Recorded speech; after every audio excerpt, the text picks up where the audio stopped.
வணக்கம். என் பெயர் அருணாச்சலம். இவள் என் உயிர் துணை அலமேலு. நாங்கள் இருவரும் சேர்ந்து 1952ஆம் ஆண்டு இந்த வீட்டை கட்டினோம். இது எங்களுக்கு ஒரு வீடு மட்டுமில்ல, எங்கள் வாழ்க்கையின் நினைவு, எங்கள் உழைப்பின் பலன். எங்களுக்கு 2 ஆண் பிள்ளைகள், 3 பெண் பிள்ளைகள். என் பிள்ளைகள் மரகதம், அண்ணாமலை, மண்ணு, கனகா, பத்மா. இப்போ என் பிள்ளைகளில் என் பத்மா மட்டும்தான் உயிரோடு இருக்கிறாள். என் மகளே, உனக்கு எப்போதும் என் ஆசீர்வாதம் உண்டு. நீ உன் குடும்பத்தோடு நிம்மதியாகவும் சந்தோஷமாகவும் வாழ வேண்டும். என் 2 ஆண் பிள்ளைகளுக்கும் ஒரே மாதிரி வீடுகளை கட்டி வைத்தேன். அவர்களில் மண்ணுக்காக நான் கட்டிய இந்த வீடுதான் இன்று நீங்கள் பார்க்கிற வீடு. இந்த வீட்டில் மண்ணும் அவன் வாரிசுகளும் வாழ்ந்து கொண்டிருக்கிறார்கள். அவர்கள் என் மனதிற்கு மிகவும் நெருக்கமானவர்கள்.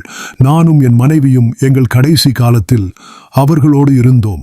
எங்களுக்கு பின் மண்ணு இந்த வீட்டை பொறுப்பாக பார்த்து கொண்டான். மண்ணும் அவன் மனைவி சாரதாவும் 74 ஆண்டுகளாக இந்த வீட்டை அன்போடு காத்து வந்தார்கள்.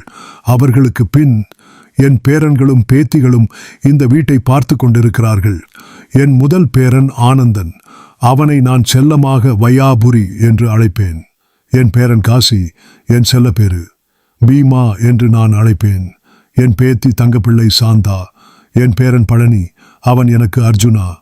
என் பேரன் கார்த்திகேயன், என் அன்பான கார்த்திகா. என் கடைக்குட்டி பேத்தி ஈஸ்வரி. இவர்களில் என் காசியை நாங்கள் சிறுவயதிலேயே இழந்து விட்டோம். அந்த இழப்பு எங்கள் மனதில் இன்னும் ஆழமான வலி. மீதமுள்ள என் பேரன்கள் பேத்திகள் எல்லோரும் நலமுடன் சந்தோஷமாக வாழணும். இந்த வீட்டை பத்திரமாக பார்த்து கொள்ளுங்கள். இது சும்மா ஒரு கட்டிடம் இல்லை. இதில் நான் இன்னும் வாழ்ந்து கொண்டிருக்கிறேன். அதை மறந்துடாதீங்க என் பிள்ளைகளே.